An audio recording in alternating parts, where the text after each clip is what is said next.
You know when you look at a sentence and just wonder how it all works? How all those words manage to come together and actually mean something? Well, we're going to dive right into that. Today, we're breaking sentences down into their two most basic, most essential parts, the subject and the predicate. So, to get us started, think about it like this. Every single sentence, doesn't matter if it's super simple or really complex, is basically a tiny little story. So, what does every story, and I mean every story, absolutely have to have? That's it. It's that simple. You need a character, someone or something the story is about, and you need a plot, what that character is actually up to or what they're doing. Seriously, hang on to that idea because it's the key to everything we're about to talk about. All right, so let's get into the official grammar terms.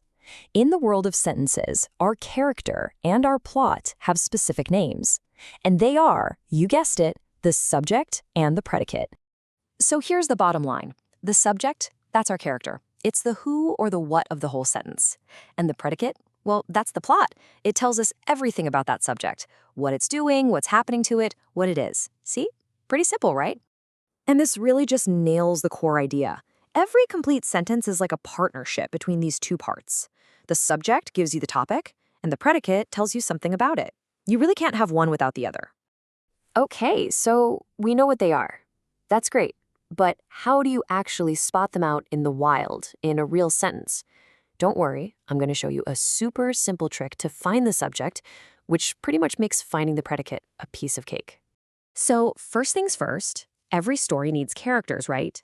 For our example, let's meet Peyton and her awesome dog. They're about to be the stars of our next sentence. And here's their mini story. Peyton and her dog run on the beach every morning.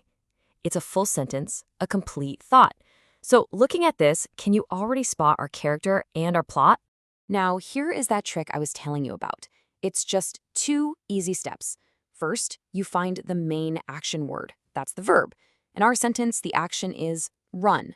Step two, you just ask the question who or what right before that verb. So let's try it out.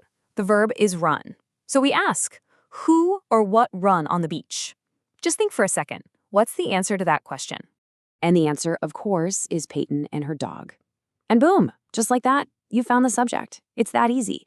And that means everything else, the part that tells us what they're doing, run on the beach every morning, that whole thing is the predicate. All right, fantastic. You've totally got the basics down, but we can actually get even more specific. We can break these two parts down just one more level into what are called their simple and complete forms. Let's grab a new sentence to work with for this one. Here it is. A piece of chocolate candy would taste great. This sentence has a few more descriptive words, which makes it perfect for what we're about to do.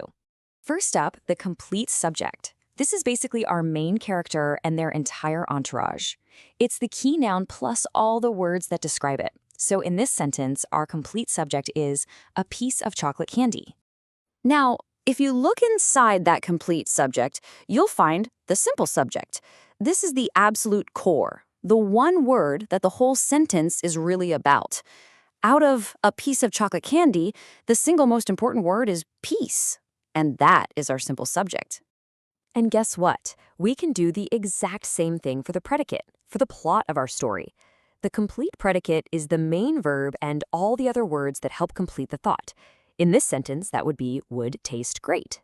And, you guessed it, right at the heart of that complete predicate is the simple predicate. This is just the main verb or verb phrase itself. So for our sentence, the core action is simply would taste. So let's just lay it all out. This table gives us a perfect snapshot of what we just did. For our sentence, the simple subject is piece, and the complete subject is a piece of chocolate candy. Then the simple predicate is would taste, and the complete predicate is would taste great. See how they all fit together, from the simple core to the complete idea?